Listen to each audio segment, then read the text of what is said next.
Welcome to Insights, a Canadian Journal of Political Science podcast. I'm your host, Liddell Hastings, with editing from Abel Amba.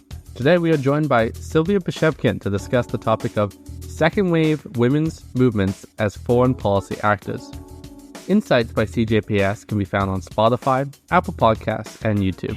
To keep up to date with the CJPS podcast, please follow us on Twitter at CJPS_RCSP. Welcome, Sylvia Bashevkin, to the CJPS podcast. Why don't we start off by introducing yourself and a bit of your academic history? Thank you, Liddell, for inviting me to participate. So I'm Sylvia Bashevkin. I'm a professor emerita in the Department of Political Science at the University of Toronto. And I've spent much of my career studying women's political participation, including feminist social movements, and most recently their impact on foreign policy deliberations. Great. And so for this article specifically, what brought you to these two movements in particular that we're talking about, the VOW and the NAC, and kind of why are they relevant to this literature that we're talking about today? So I published a book back in 2018 called Women as Foreign Policy Leaders that looked at four senior American policymakers in U.S. administration, starting from Ronald Reagan. So I had spent quite a bit of time studying elite women and the extent to which they were influenced by feminist, what we'd call extra-parliamentary demands having to do with foreign policy.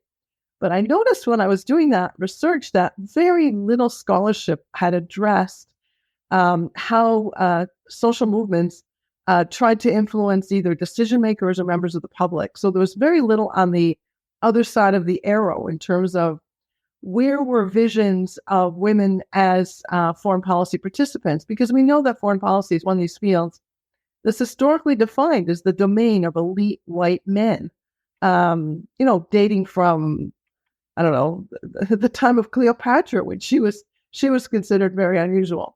So this is such a long-standing phenomenon that I was curious to try and contribute a sort of shifting of the focus away from elite women, whether it was Cleopatra or Catherine the Great or Margaret Thatcher or the four American women I studied, to look at the grassroots efforts since the end of World War II, really, to push decision makers in places like Canada to think about the consequences of foreign policy decision-making, particularly for women in the general population, for children in the general population, and to get away from sort of traditional IR focus on the elites and their deliberations. So I thought about two big debates in Canadian foreign policy in the post-war and early global eras. One had to do with the Bomark missiles, whether Canada should accept nuclear-tipped missiles in this country. And secondly, the debates about bilateral and trilateral free trade. And I thought, here are two rich veins where we have very little work that asks, so what did grassroots women's groups try to do, and how influential were they? Great. And then you also mentioned in the paper that you're kind of merging a sociological and a political science perspective. Could you talk a little bit about that in terms of, from a researcher's perspective, what that entails? So much of the social movement literature that I have taught at the undergraduate and graduate levels for decades really comes out of political sociology more than political science. And that literature talks about how social movements are really about social change. And they're about transforming a lot of what's in our heads. It's not just about transforming what governments do. It's about changing our understanding of what governments are for, about what society is all about what we as individuals can contribute to shaping our worlds. And so when I started this project, I was very struck by the assumption that it's not really worth studying groups like Voice of Women on the Bomark missiles or the National Action Committee on Free Trade because they, quote, failed. They did not get their policy prescriptions adopted by governments of the time. But the more I thought about it, the more I thought that social movements are not largely about trying to get governments to do particular things. So much of what social movements mobilize about is about changing the broader world and not some narrow reform or narrow policy decision of a single government at a single moment in time. So I borrowed a great deal from political sociology in this paper because I was struck by how so much of what we do in political science and international relations is just dominated by this statist or instrumentalist approach to assuming that all organized interests really want to do is, let's say, what the Canadian Bankers Association wants to do, what an interest group wants to do, which is change a particular set of regulations about a particular sector of the economy. And so much of what transformative social movements want is so much larger than what your traditional interest groups want. Right. And so can we more specifically define, for those who don't know, expressive versus statist or instrumental goals or ways of analyzing social movements? Sure. So much of what sociology looks at is the cultural change agenda of social movements. It's about changing our understanding of the world. And that I would define as an expressive objective. Anything having to do with ideas, norms, broad understandings of the way the world works, the way it ought to be. Instrumentalist goals, which are typically what political scientists study, are really about, getting a government to enact or adopt particular policy or regulation. So it's a much more narrow, much less transformative, much more reformist agenda. Right. And then let's move a bit more into understanding expressive goals or expressive outcomes. So in researching these two movements, and like you said, they didn't have direct statist outcomes or the desired outcomes. How can we, I know this is a qualitative paper, but how can we quantify a social movement's impact, or what ways can we quantify a social movement's impact through expressive goals alone? So in a fair bit of the sociological research that looks at expressive or cultural movement goals, there's an effort to look at public opinion data, right? Because we know, for example, that if you look at attitudinal change, let's say on LGBTQ rights, or we look at attitudinal change on women's rights, we know that there's a great deal that social movements have pushed for many decades that often register initially in attitudinal change, and only later on do policies align themselves with where a population stands. Very good example would be the right to same-sex marriage in the United States, only agreed to by the U.S. Supreme Court in 2015, when in fact we saw enormous attitudinal change in decades previous, particularly among younger cohorts. So one of the neatest ways in which we can examine cultural change is by looking at public opinion data. We can also look at a lot of other things, like we can look at popular culture. For example, the pushback against, let's say, the old Virginia Slims advertisement for cigarettes in the 1970s, which had like a woman slung across a car, and she says, "You've come a long way, baby." And there was enormous pushback against that kind of commodification of women's bodies to sell cigarettes, both because of what it said about women's bodies and cars and cigarettes and women's health and a number of other larger cultural questions. So I would say that there are lots of different indicators that we can adopt that allow us to see, for example, how many people sign petitions about, let's say, protesting what an advertiser is doing, or how many people join a boycott that speaks to their values.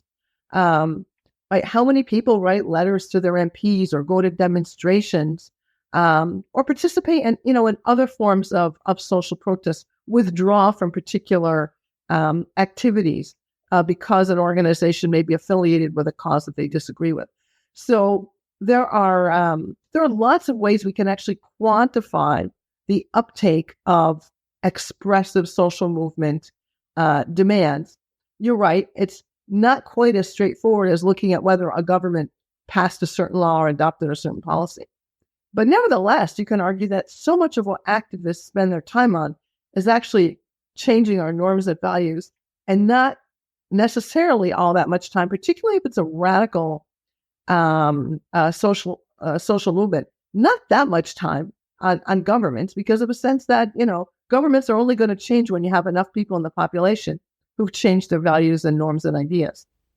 And let's return quickly to women's movements. I remember in the paper you mentioned that there's a shift pre-1995 and post-1995 in terms of the way these interest groups play out, rather in the public, and then post-1995 becoming more, I guess you would call them more interest groups, so more specifically targeting policies or specific elites within the political system.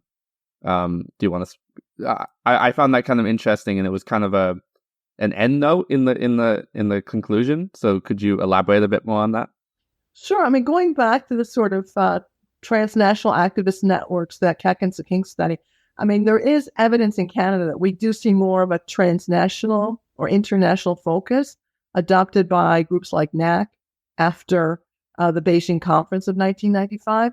But we also see more of an insular a kind of setting in which movement activists do become more like interest group players, in that they are largely in contact with civil servants and elected politicians, and the general public kind of doesn't hear much about what goes on. So I'm curious about how this phenomenon of what Laura Parisi calls neoliberal feminism, how that kind of insider feminism, which is really not a social movement, but more like a lobbying activity, how that has its effects, because there's probably very little spillover into the general population in terms of what we hear about claims to make, let's say, Canadian peacekeeping different because of women's participation, or to make our interventions in, let's say, international conflict resolution more sensitive to the concerns of women and girls on the ground. If it's all confined to a very closed kind of insular insider dialogue, then the public doesn't really know. And I think I was trying to come back to some of the questions that Sidney Tarrow and others raise in the sociology literature about how movements still need to be very domestically rooted and domestically focused. And much of that is, of course, the domestic public, not just the domestic decision makers.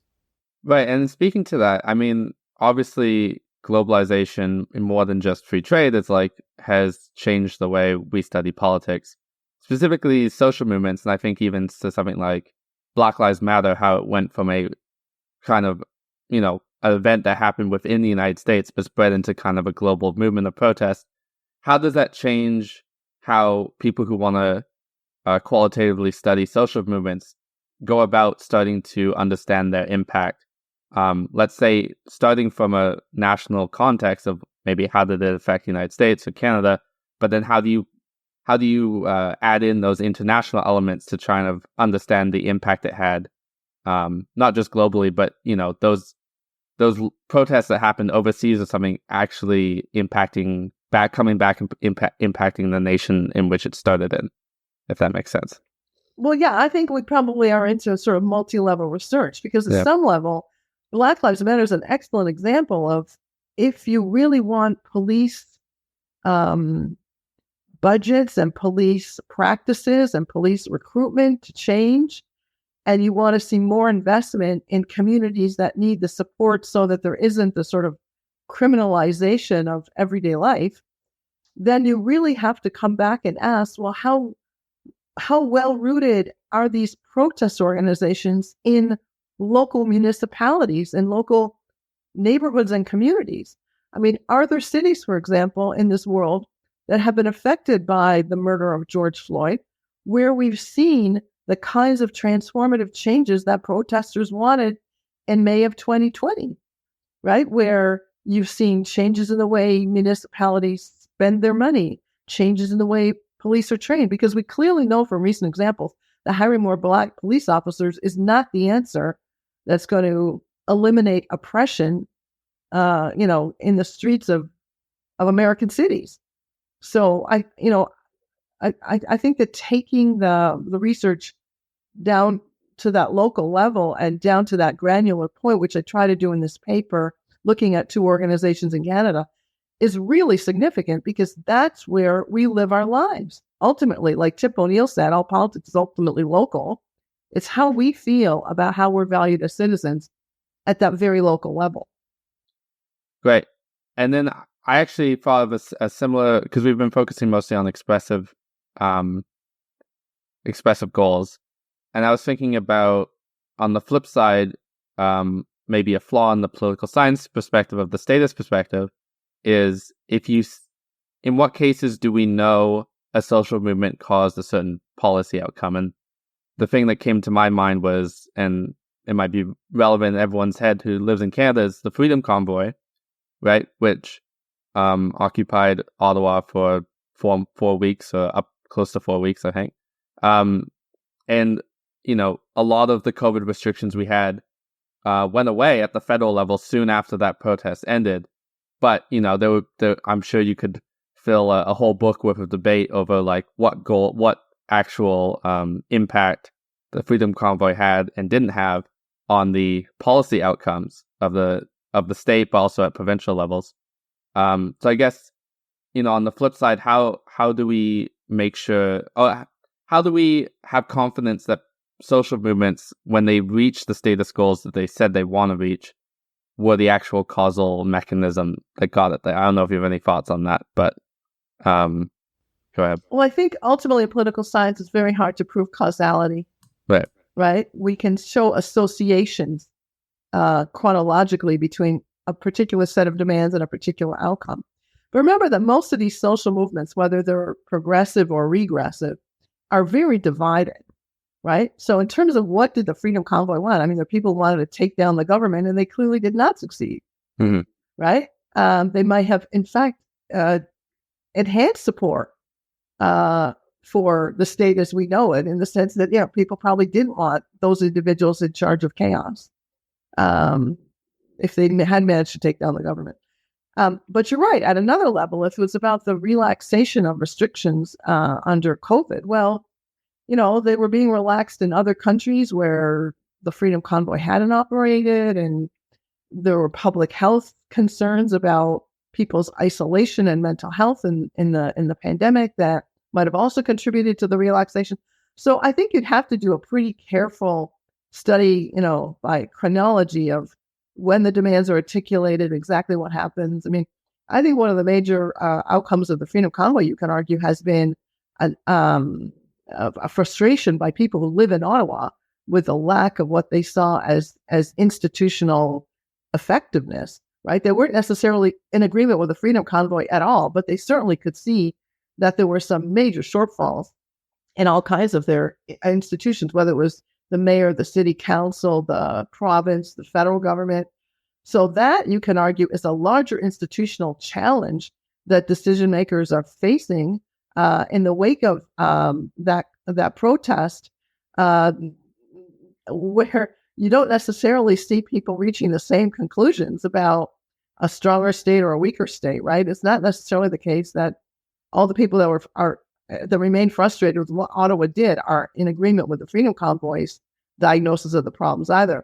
So I think it's messy, but it's definitely worth studying. And I think as social scientists and as political scientists in particular, we owe it to our discipline and to the public that supports us to spend more time studying protests and more time studying how protests are focused on both statist outcomes and a lot of societal outcomes. That's a great segue to take it back to women's issues, because to kind of conclude with the last few questions here, do you have, specifically in reference to what this paper talked about, but do you have areas in which you would like future scholars to do work on women's movements in Canada? Or, you can go as broad or as narrow as you want with this, but, gaps in the literature that you think exist that you want to be filled moving forward? Sure. So look, I'm a huge fan of seeing more scholars study social protests, whether it's women's movements or other social movements. I'm currently involved in a new project on abortion politics because I think women's reproductive health has been a major issue on public agendas since the abortion caravan of 1970, which really got a lot of Canadians thinking about the fact that abortion at that time was covered under the criminal code since the reforms of 1969. And there is, a great deal of public assumption out there that, well, things in Canada are much more progressive than in the United States since the ending of Roe v. Wade. But I do think that there are enormous challenges in Canada that face progressive women's movements.